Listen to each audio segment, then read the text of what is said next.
Nessa aula nós vamos falar sobre queda livre, que é basicamente o movimento que um corpo faz quando ele é solto no ar e cai em direção ao chão. Esse movimento ele sempre vai ser realizado na vertical e o objeto sempre inicia o movimento com velocidade igual a zero.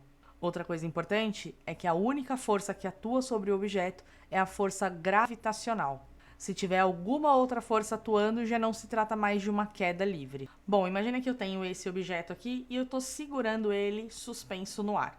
No momento em que eu solto esse objeto, automaticamente ele inicia o movimento de queda. Porém, naquele instante em que eu acabei de soltar o objeto, ele ainda se encontra em repouso. Então, a gente diz que a velocidade inicial é zero. Porém, assim que ele é solto, ele já começa a ganhar velocidade. E quem é a responsável por fazer esse objeto ganhar velocidade é a aceleração gravitacional, que eu vou representar aqui pela letra G. Trata-se de um vetor, já que é uma aceleração, e ela aponta para baixo. Bom, assim que esse objeto é solto, então, ele começa o movimento em direção ao solo. E à medida que o tempo vai passando, ele vai ganhando cada vez mais velocidade. Até que no instante em que ele vai tocar o solo, esse objeto possui velocidade máxima. Outra informação importante é que ao cair, o objeto cai de uma altura h, que a gente também pode chamar de ΔS. Bom, como se trata de um movimento acelerado, ele vai ser descrito pelas equações do movimento uniformemente variado, o MOVE. Lembrando que o MOVE é um tipo de movimento caracterizado por ter aceleração, e esse movimento possui aceleração. E qual aceleração é essa? A aceleração gravitacional, que na superfície da Terra possui um valor fixo, é de aproximadamente 9,8 metros por segundo ao quadrado. Mas, no geral, questões e os grandes vestibulares acabam arredondando esse valor de 9,8 para 10, já que em uma questão de física, o objetivo não é que você fique fazendo continhas com vírgulas, o objetivo é analisar se você realmente consegue interpretar um fenômeno físico. Então, a gente vai fazer esse arredondamento aqui nas nossas aulas também. Mas é claro, se uma questão fornece a aceleração da gravidade valendo 9,8, aí é prudente que você use o 9,8 para resolver sua questão. Bom, mas a questão é a seguinte: o que significa uma aceleração de 10 metros por segundo ao quadrado? Significa que a cada segundo que passa, o nosso objeto ele vai estar ganhando 10 metros por segundo de velocidade. Então veja bem, se ele inicia o movimento com 0, 1 segundo depois ele vai ter uma velocidade de 10 metros por segundo. 2 segundos depois, a velocidade passa a ser 20 metros por segundo. 3 segundos depois, 30 metros por segundo e assim por diante. Então, isso indica pra gente a taxa com qual o objeto está ganhando velocidade. Bom, como a queda livre ela é caracterizada como um movimento uniformemente variado, a gente pode utilizar então, para resolver qualquer questão, as equações do MOVE, que são o Voat, o sorvetão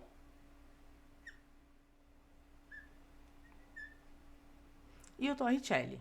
Porém, quando a gente vai estudar o movimento de queda livre em um livro e uma apostila, no geral eles apresentam equações de queda livre, que nada mais são do que essas equações com algumas modificações. Porém, você não precisa se preocupar em decorar essas equações. O que você precisa conhecer bem são as equações do movimento uniformemente variado, que são essas três aqui. Eu vou mostrar para vocês quais são essas modificações que a gente consegue fazer nessas equações para chegar nas tais equações de queda livre, mas que no final das contas dá na mesma você utilizar a equação sem fazer a modificação ou ela modificada. Aí vai do que você acha mais interessante. Bom, começando por Voat, o que a gente pode fazer aqui? Qual alteração a gente consegue fazer? Primeira, a velocidade inicial no movimento de queda livre a gente sabe que vale zero, então eu não preciso desse termo aqui, porque como ele vale zero, eu posso já cortá-lo daqui. Outra observação importante é que a aceleração é a aceleração da gravidade. Então, eu já posso colocar aqui no lugar o valor de G, e aí a minha equação fica com essa cara aqui. Uma observação importante, pessoal. Nessa situação, a gente vai considerar que o G ele é positivo. Por quê? Porque ele é a favor do movimento. Como nós podemos observar aqui, a força gravitacional puxa o objeto para baixo e ele realmente ganha velocidade para baixo. Então, trata-se de um movimento acelerado. Então, para você calcular a velocidade final com que o objeto vai chegar aqui ao solo, basta você multiplicar a gravidade pelo tempo de queda. Porém, pessoal, a gente não precisa se preocupar em decorar essa nova equação. Basta que a gente saiba a equação volátil. Nós podemos também modificar a equação do sorvetão, a função horária da posição. Então, vamos lá. Bom, primeira modificação que eu vou fazer, eu vou pegar essa posição inicial que está desse lado, somando, e vou passar para o lado de lá, subtraindo. Feito isso, observe o seguinte, o que era posição final menos posição inicial? É o nosso ΔS, certo? É o deslocamento. Só que aqui na queda livre, a gente costuma chamar o ΔS de altura. A velocidade inicial, como a gente já viu, ela vale zero, então vou cortar todo esse termo. A aceleração é o g, a aceleração gravitacional positiva, vezes o tempo ao quadrado sobre 2. Então, com essa equação, eu consigo determinar a altura de queda ou o tempo de queda. Mas observe aqui de novo, você não precisa decorar isso daqui, você só precisa saber trabalhar com a função horária da posição. E por fim, a gente pode alterar também a equação de Torricelli, que é v ao quadrado, v0 ao quadrado, mais 2 a ΔS. Fazendo aqui então a análise, a velocidade inicial da queda livre ela é zero, então a gente fica com v ao quadrado é igual 2 vezes a aceleração, que é o g, vezes o ΔS, que é a altura. Aqui a gente já pode tirar esse quadrado daqui, passando a raiz para lá. Ou seja, eu consigo determinar a velocidade final, a velocidade máxima, fazendo a raiz de 2GH. Vamos ver como é que fica aqui os gráficos desse movimento. Vamos fazer dois gráficos. Primeiro, de velocidade por tempo e o segundo de posição por tempo. Bom, como se trata de um movimento acelerado e ele acelera constantemente, porque a aceleração da gravidade ela é constante, e o movimento se inicia com velocidade igual a zero, então o primeiro ponto que eu vou marcar aqui nesse gráfico é o ponto aqui na origem, porque no instante inicial a velocidade vale zero. E o que acontece com essa velocidade à medida que o tempo vai passando? Ela vai aumentando cada vez mais de forma uniforme. Então, esse gráfico de velocidade por tempo é o gráfico de uma reta crescente. Se você tem dificuldades em analisar gráficos, principalmente do Move, eu tenho uma aula aqui que explica detalhadamente como que a gente faz a análise desses gráficos. Agora, o que acontece com a posição do objeto à medida que ele cai? Bom, se a gente usar como referência que a altura zero está no solo, então quando o objeto inicia o movimento, ele está no ponto mais alto da trajetória. E aí, quando inicia a queda, a altura começa a diminuir progressivamente. E uma característica do gráfico de posição por tempo no movimento uniformemente variado é que ele formava uma parábola. Porém, aqui, como o objeto ele sai do ponto mais alto e vai em direção ao ponto mais baixo, a gente vai ter só metade da parábola. Porém, se a gente mudar a nossa orientação, dizer que aqui em cima seria o ponto zero e aqui embaixo o ponto de máxima distância, aí a gente teria uma meia parábola, só que agora com a concavidade virada para cima.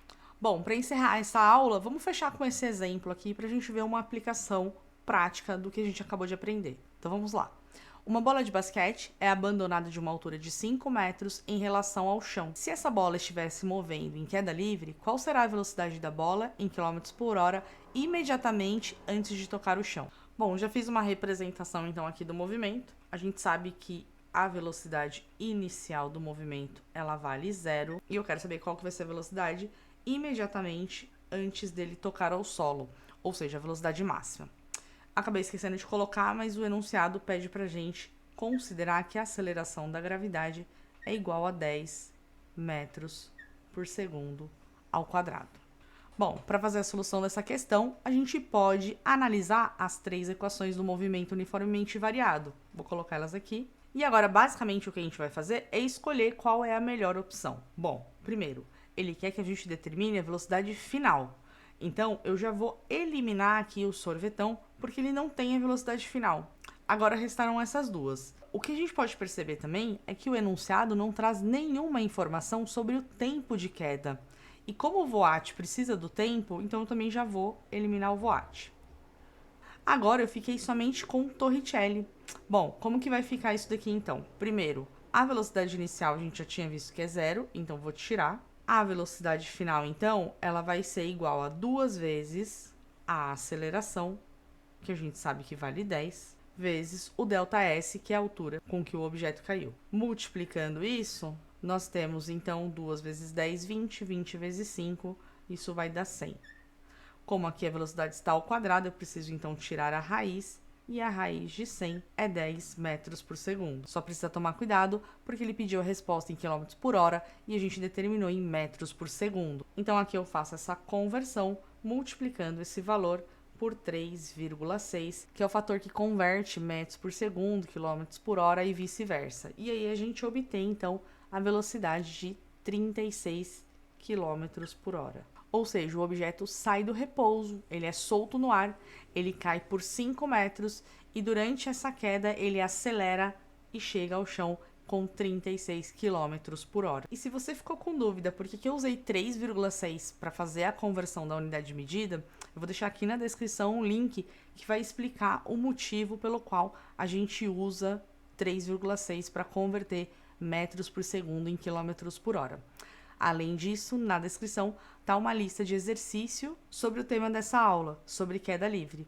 Basta você clicar no link que você vai ser direcionado para um Forms completamente gratuito. Você responde, ao enviar as respostas você já tem ali a correção automática e já dá para ter uma noção se você precisa treinar um pouco mais ou já está legal em queda livre. Bom, pessoal, eu volto então na próxima aula para a gente fazer a correção dessa lista. Um grande abraço e tchau, tchau!